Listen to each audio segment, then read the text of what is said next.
Welcome to BlackUSA.news morning show. I'm your host, William Honolulu Jr. Join us as we explore the news and opinions that impact our community. We break down how the major stories have a very personal, local, and racial impact. No topic is off limits, but even if the conversation gets rough, we're always going to keep it real. Greetings and salutations, all my friends out there in internet land. I am William Honolulu Jr., and I have the privilege and honor of serving as the host of the Black USA News Morning Show. Good morning to you. As always, I want to start off by giving a big shout out to the super producer, Kyle Crazy Horse Morgan, and our assistant producer, Brandy Raymar. They do an amazing job of making sure that I have the materials that I need so that I can give you the show that you deserve. So big up to them. Those of you all who are in front of a camera or who are in leadership, you know how important it is to have a team that has your back. And I'm a lucky man to have the team I have. So thank you. And I always want to make sure that my people know that they're appreciated. Black USA News and our partners at Be More News are proud to be a part of the long history of the black press, of black journalism, dating back through Reconstruction, the abolitionist movement, and through civil rights, lynchings, all of these things that have happened in the black community.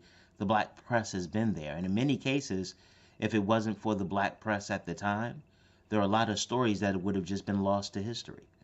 So we want to give a big shout out and celebrate the black press. So here's a little tribute video that our friends over at Be More News did.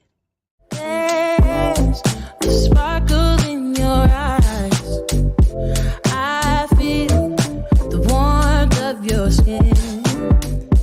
Just the touch of your hand makes me tremble within. Love the smell of your hair, lying here in my bed. Never gonna be alone, 'cause with you I'm finally coming home. I wanna be with you always, 'cause that is what my heart says. That's what my heart says. I wanna be with you always. You are my world in every place. It's the things I do, it's the smile on your face. And as time goes by, I know I'm in a better place. I'm in a better place. Black USA News is also really happy to partner with Breadcoin. Breadcoin is a nonprofit organization that takes your donations, turns them into coins that turn into meals. The way that it works is that when you give a donation to Breadcoin, they add it to the value of the coins that they have in circulation. So they've minted all of these coins. And these coins go to nonprofit organizations who have a demonstrated ability to engage people in the community that are dealing with hunger and starvation issues. So Breadcoin takes the donations, they create these coins and give the coins to the nonprofits. The nonprofits then give the coins to individuals who need meals. And then they get to go to a restaurant and they get to pay for their meals with the Breadcoin. Nobody knows if they're a volunteer, if they're how they got the Breadcoin, but they get to go into a restaurant and eat with dignity. So Breadcoin not only is very interested in you donating, and we are very interested in encouraging that as well, Breadcoin wants to let you know how you can get involved. Every month they have a introduction to the Breadcoin food tokens. It's a monthly Zoom meeting with the leadership, and it's a really great place to start to learn about Breadcoin. You can go to their website, breadcoin.org, and register to get monthly emails and newsletters, and find out more about the Zoom link so that you can learn more about Breadcoin. If you are in a community and you want Breadcoin to come there, and you may have some people in your community that are food insecure, or you just may want to bring some of the vendors and restaurants to your community. Breadcoin does what does what they call a flash table, and it's engaging the neighborhood, and the vendors come out and they contribute to the feast, and everybody just sits at a table and they eat. It's not a come and get a plate and leave. It is really a place where you go and you build community. It's an amazing experience, and so if you get an opportunity, again, go to breadcoin.org, or just keep tuning in here because we'll be talking about them for a very long time to come. One of the other things that we're also going to do is shout out those restaurants and businesses that support and work with Breadcoin. Today's vendor is Zella's Pizzeria. Zella's Pizzeria is amazing. It is in Baltimore, Maryland.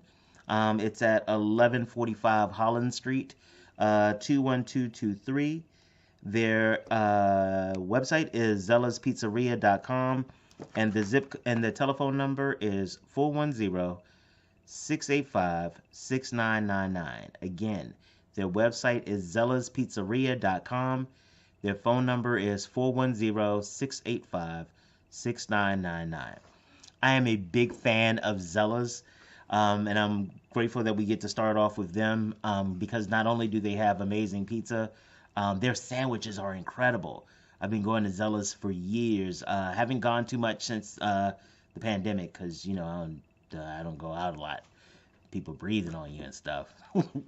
But, I enjoy them. And it was really great to see that they are on the list of vendors who support Breadcoin. Well, we're going to continue our conversation about college and about higher education and those things. I had an opportunity to sit down and talk to one of our good friends of the show, Dr. Michelle Talbert-Horsey. Michelle and I talked a little bit about community colleges and that it is an access point for higher education for many people in our communities. So I'm going to give you an opportunity to listen in to. One of the interesting things that kind of recently for me, a place that community college attendance was highlighted was an interview that Donnie Glover had with Wes Moore. And he asked him about his 3 favorite pieces of jewelry, nice little, wrap up the interview question, feel good. And he talked about his ring. He had a ring on, it was huge. And I was like, oh, it's probably like some kind of, sports scholarship or something like that. And he said, it was his class ring from his time in community college or junior college in his area. And he said that he also made reference that he was the only candidate that actually had an associate's degree. And he talks a little bit about the importance of an associate's degree in his life, how it gave him a foothold. And again, he was from troubled circumstances or disinvested circumstances. So he was able to utilize the community college as a stepping stone, as part of a larger process. And some of the reasons that he chose weren't necessarily academic, but they were financial. It was an easier way for his family to afford to send him. And once he got there, he was able to really take that opportunity and scale it up and do a lot more things. Ended up at Hopkins and stuff like that. And again, this isn't the Wes Moore story. He got enough press and dealing with that now. This is an example of the use of community college to develop the next generation of leaders. And so I figured that I'd bring one of this generation of leaders up to talk to us about how we support the next generation. Ladies and gentlemen, Dr. Michelle Talbert-Horsey. What's up, Doc? Hey, William, how are you? I'm doing really well. How are you doing today? I am sunshiny well. Oh, that's a wonderful way to get it started. It's always nice to be like, ooh, I'm feeling good early on. All right. So you heard my lead-in, did you, about community college and how one of our gubernatorial candidates have been making that an issue. Well, I'm sorry. I had to go back to my show notes. Doc, introduce yourself to quickly for some of our guests who may not have seen, some of our audience who may not have seen your last few guest appearances. Oh, okay. So, hello, everyone. My name is Dr. Michelle Talbert-Horsey. I have 23 years of experience in higher education. I am also a former community college student. Okay. So I have a lot to share today from my personal experience and my current experience working in community colleges.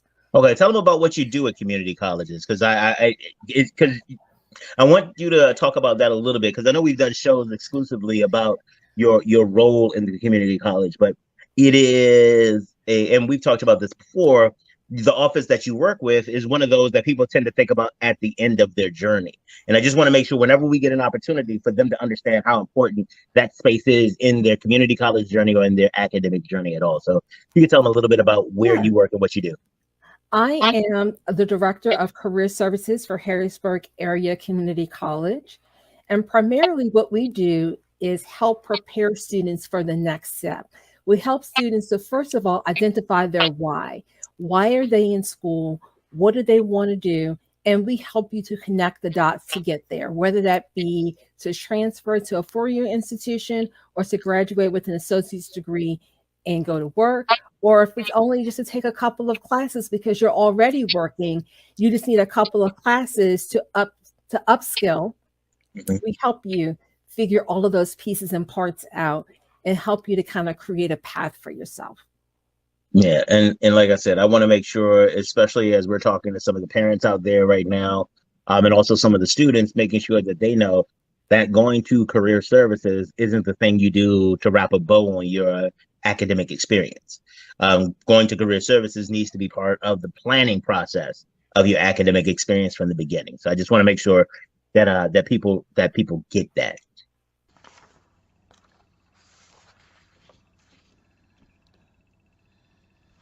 BlackUSA.news and our partners at Be More News also love to support Black businesses. We've also done a promotional highlight, We Love You, to Black businesses, and I want to give you an opportunity to take a look at it now. Donnie Glover, and I'm the world's biggest fan of Black-owned business. Pick it up, pick it up, pick it up, pick it up. You see the drippy, I'm fitted up. Hop in my car and the giddy up. Secure the bag, yeah, I get the bus. Pick it up, pick it up. You see the drippy, I'm fitted up. Hop in my car and the giddy up. Secure the bag, yeah, I get the bus. Pick it up, pick it up, pick it up. I've been on the flex since flex on. Neighborhood all in your eardrums. I ain't never scared like Bone Crush. Boy, I got God, don't fear none. My line busy, take no calls. Feels like I don't have no flaws. Snakes in the grass, cut those off. Yo, squad shady, my bros raw. No breaks, we go, go, go, go, go. Throw shade, that's a no, no, no, no, no. Go high, go low, low, low.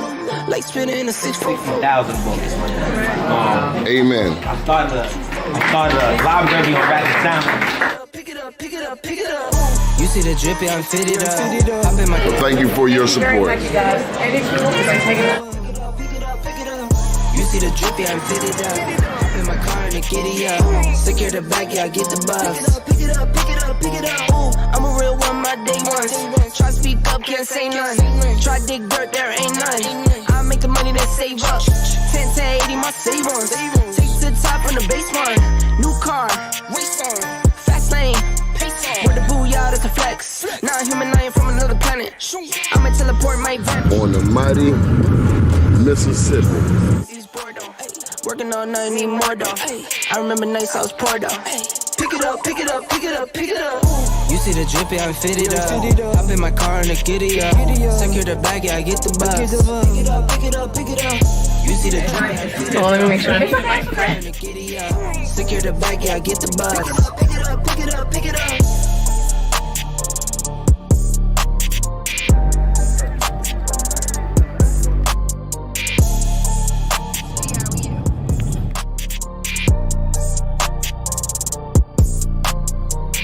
You see the drippy, I'm fitted up. Hop in my car and the giddy up. You see the drippy, I'm fitted up. Hop in my car and the giddy up. Secure the bag, yeah, I get the bus. Pick it up, pick it up, pick it up. Ooh, I'm a real one, my day ones. Try to speak up, can't say none. Try to dig dirt, there ain't none. I make the money that save up. 10 to 80, my save ones. Take to the top from the base one. New car, race on. Fast lane, with the booyah, that's a flex. Not human, I ain't from another planet. I'ma teleport, might vanish. I'ma wake up, do damage. Join number 7, he's bored though. What's up, cuz? I remember nights I was poor though. Pick it up, pick it up, pick it up, pick it up. You see the drippy, I'm fitted up. Hop in my car and I get it up. Secure the bag, yeah, I get the bus. Pick it up, pick it up, pick it up. You see the drippy, I'm fitted up. Hop in my car and I get it up. Secure the bag, yeah, I get the bus. Pick it up, pick it up, pick it up. But they can't run an office. And so we have been trying to develop a back office support program where we can do all of their back office work. Because they may be great at plumbing, great at electricity, great at whatever they chose, but they cannot run an office. You see the drippy, I'm fitted up. Hop in my car and I get it up. Secure the bag, yeah, I get the bus. Pick it up, pick it up, pick it up.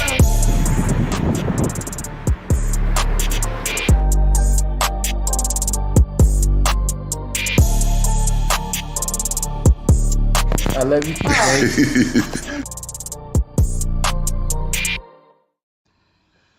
One of the things that Michelle and I talked about was the stigma associated with community college. As you'll hear, a lot of people talk about it as the 13th grade.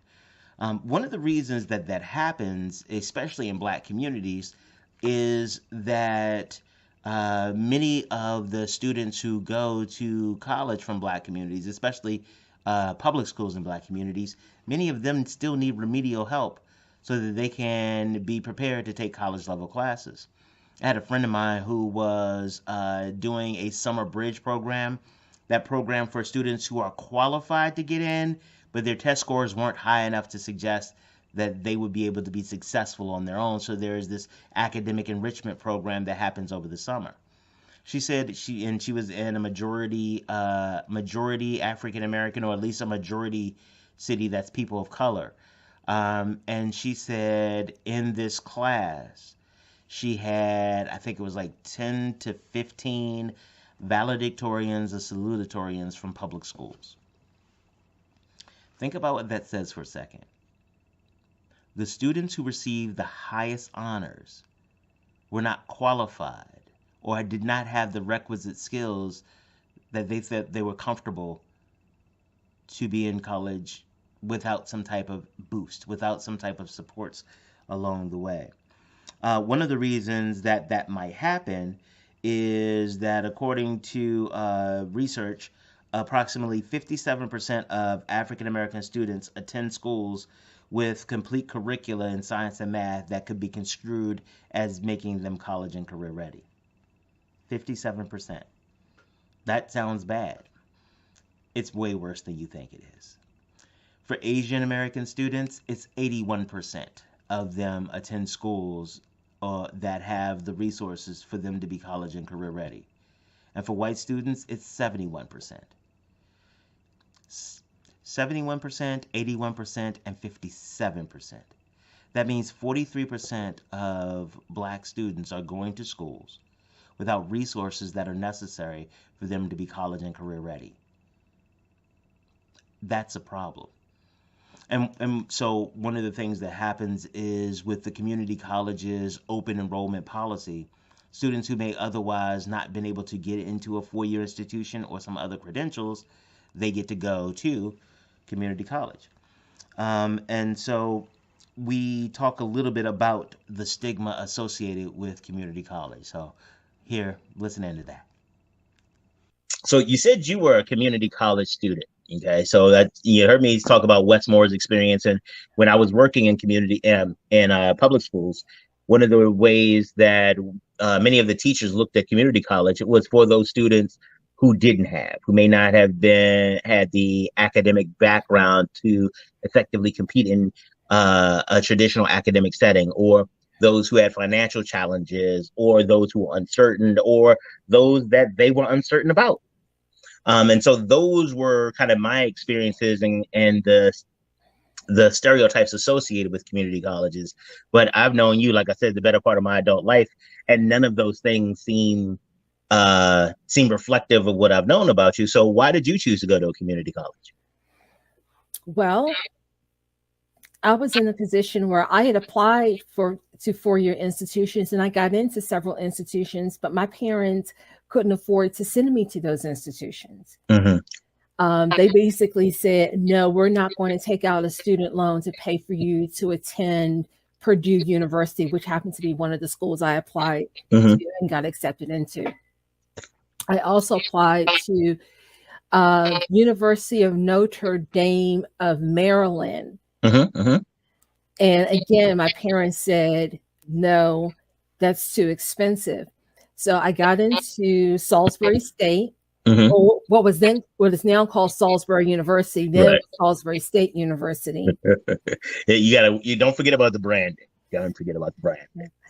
But I went down for orientation. Mm-hmm. One of the things that put me off to Salisbury at that time is that I felt like I was the only person of color in the room. Mm.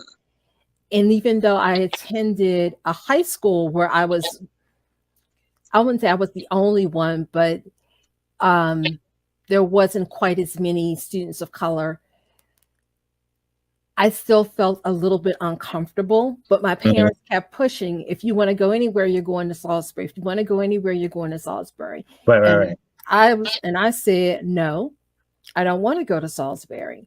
And on top of that, I really wasn't prepared to leave home. Mm-hmm. I just really wasn't prepared for that experience psychologically, emotionally. I just wasn't prepared to live on my own at that time. Right. And so my sister, who was a graduate of Salisbury, said, have you thought about community college for a couple of years and just taking your gen ed requirements and then seeing how you feel after that? And so, because I knew what I wanted to do at that time, I wanted to be an occupational therapist. So I had my path. I knew what I was going to do.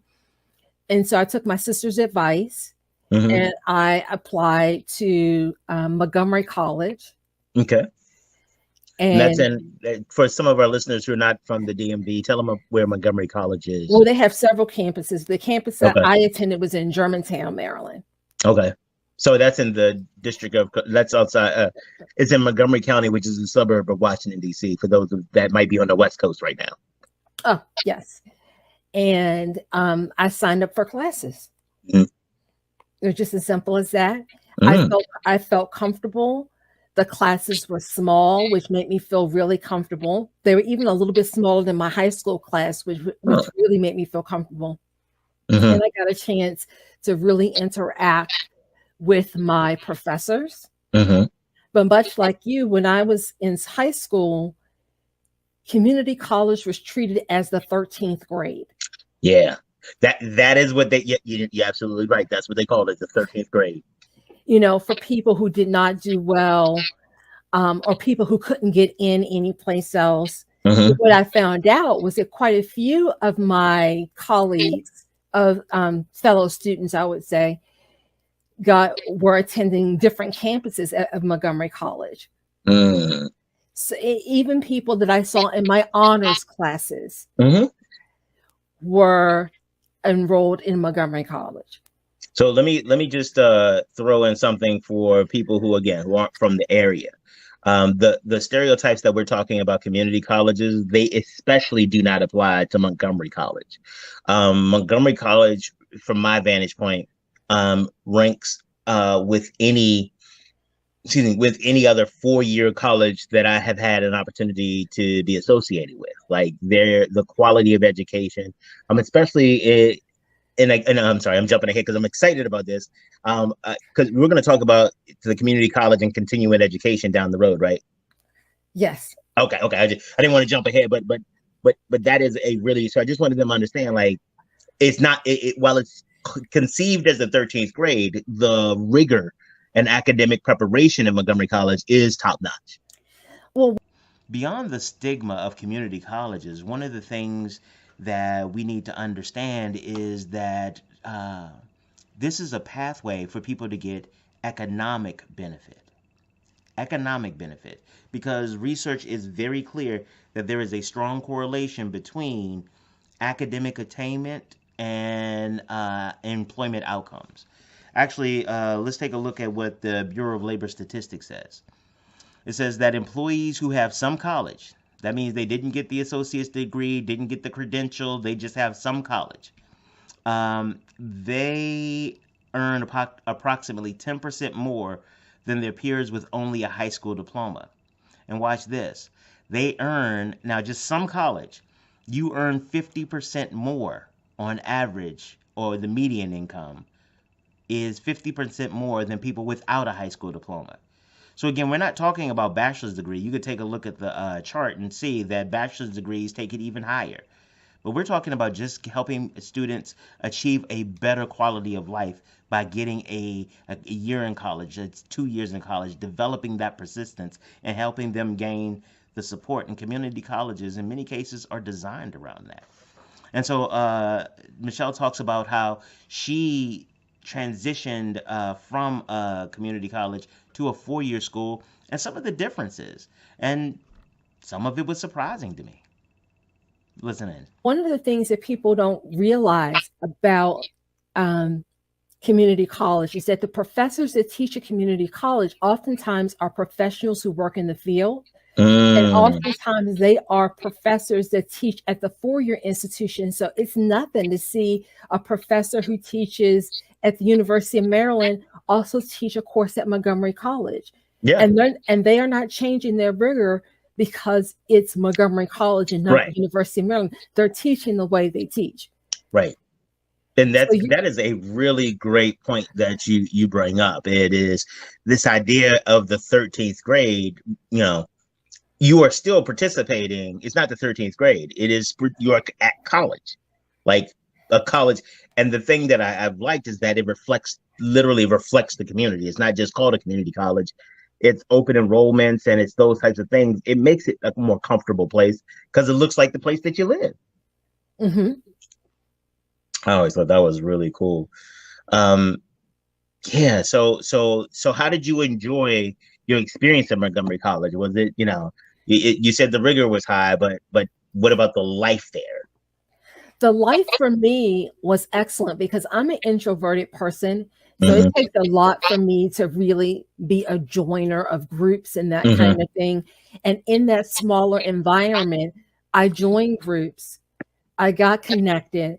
I built my network professionally and academically.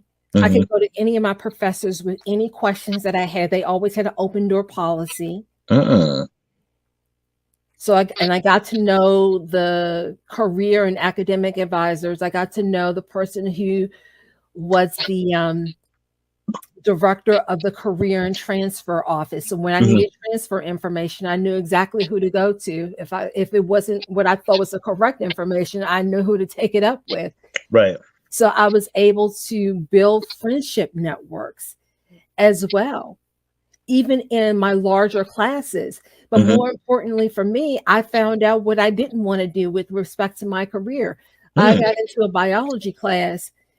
And that biology class did a number on me. And I realized that occupational therapy wasn't going to be what I thought it was going to be. This is not what I thought it was. Yeah, biology for medical students or something like that. Okay. And I had a professor that was really honest, and he said, "Hey, Michelle," if I talked to him after class, I said, "What can I do to pass your class? Because I'm struggling here." And he said, "Yes, you are." And he said, "I'm gonna be really frank with you. If you want to go into occupational therapy, you're not going to be able to make it unless you get at least a B in this class. Because you're going to have harder science courses to pass. And if you can't pass this, and this is the entry level course, you may want to think about other things." And he's the person that kind of started me to thinking, what else am I interested in? Okay. So even though this is what I got started in and I've been sure about it, you were able to explore some. And again, I'm just trying to make sure I get it because I mess with stories sometimes. Yeah, I was able to explore because he actually opened up the door for me and said, what else are you interested in? What else are you taking that you were interested in? And I said, well, I'm interested in history. And he said, okay, let's explore that as being a possibility. And so I took off in the history area. And how did that go? I didn't major in history. Okay. What I did at Montgomery College was I finished up, I was on a path for liberal arts. I did not get my associate's degree because my last semester they changed the requirements. Oh no. And they required a math course. And I was really near finishing, and I didn't want to stay another semester to take a math course. Just take one class. And I was transferring, and I had already gotten accepted into UMBC as my transfer. Go Retrievers! Go Retrievers! Go Retrievers! Just don't bark. And because I'd already gotten into UMBC, I just decided that I would just transfer and get my bachelor's. However, what I did when I went to UMBC, and I would encourage any student out there that is exploring, if they can, I've actually made appointments with the head of the sociology department and the head of the history department because I couldn't decide between sociology or history.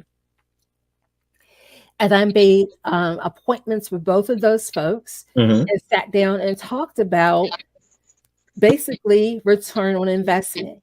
I'm spending all of this money to attend UMBC.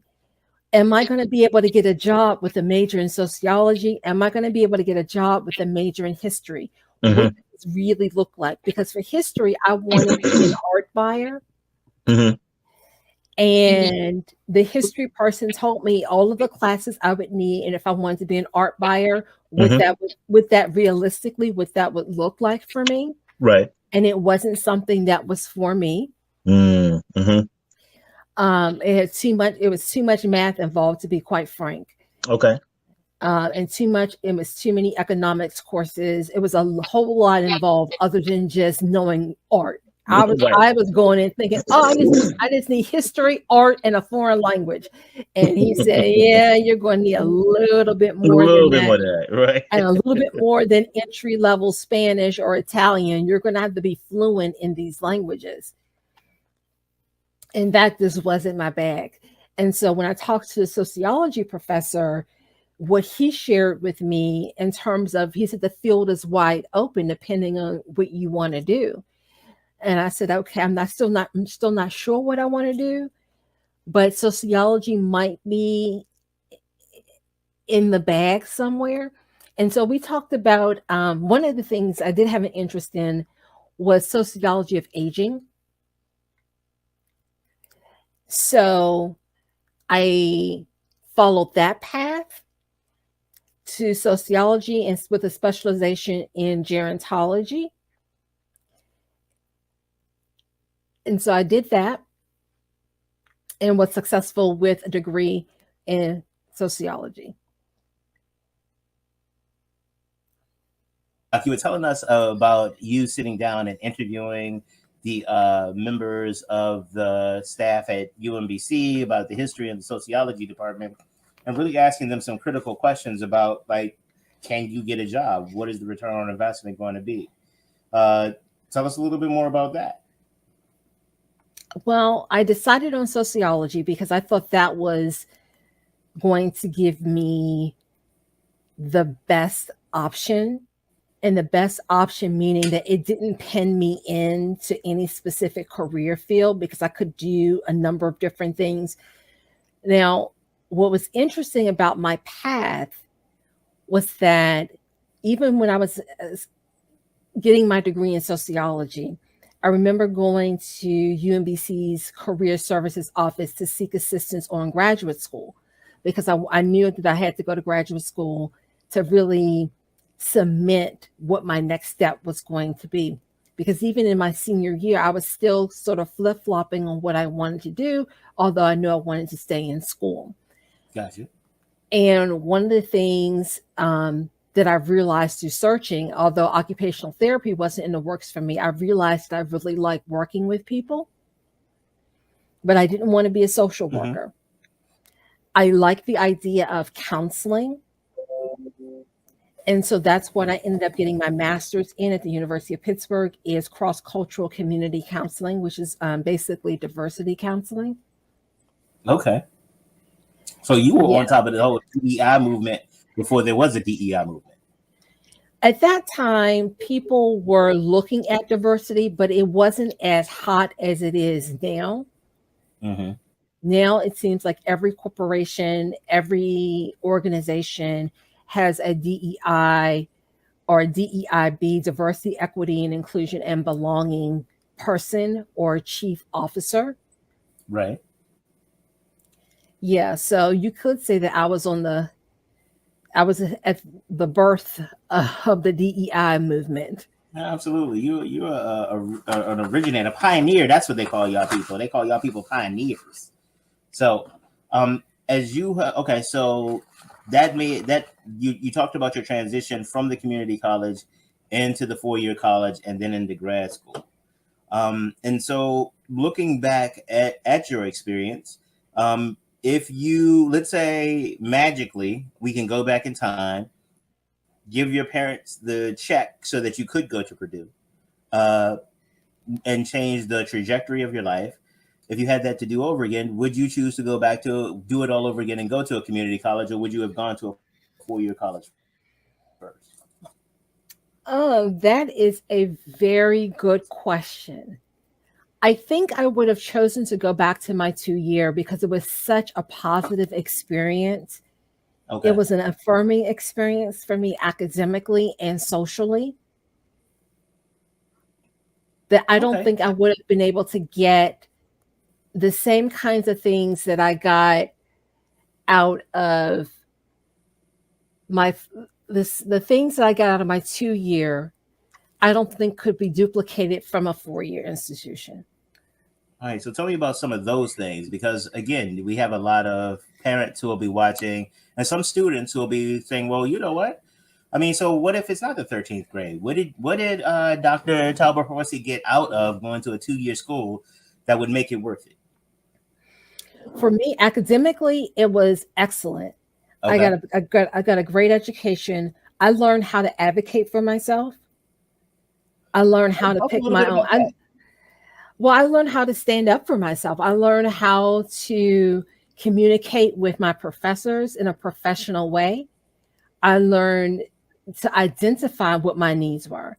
And in part, I learned how to do that because of a lot of the women that worked at the college became my informal mentors. Ah. And they were sort of guiding me along the way. Because I worked on campus as well. So it was a campus job, but it was still work. I still had to put in time away from classes and that kind of thing to work on campus. So I was working around a lot of women who were invested in my success. Even my professors were invested in my success. Huh.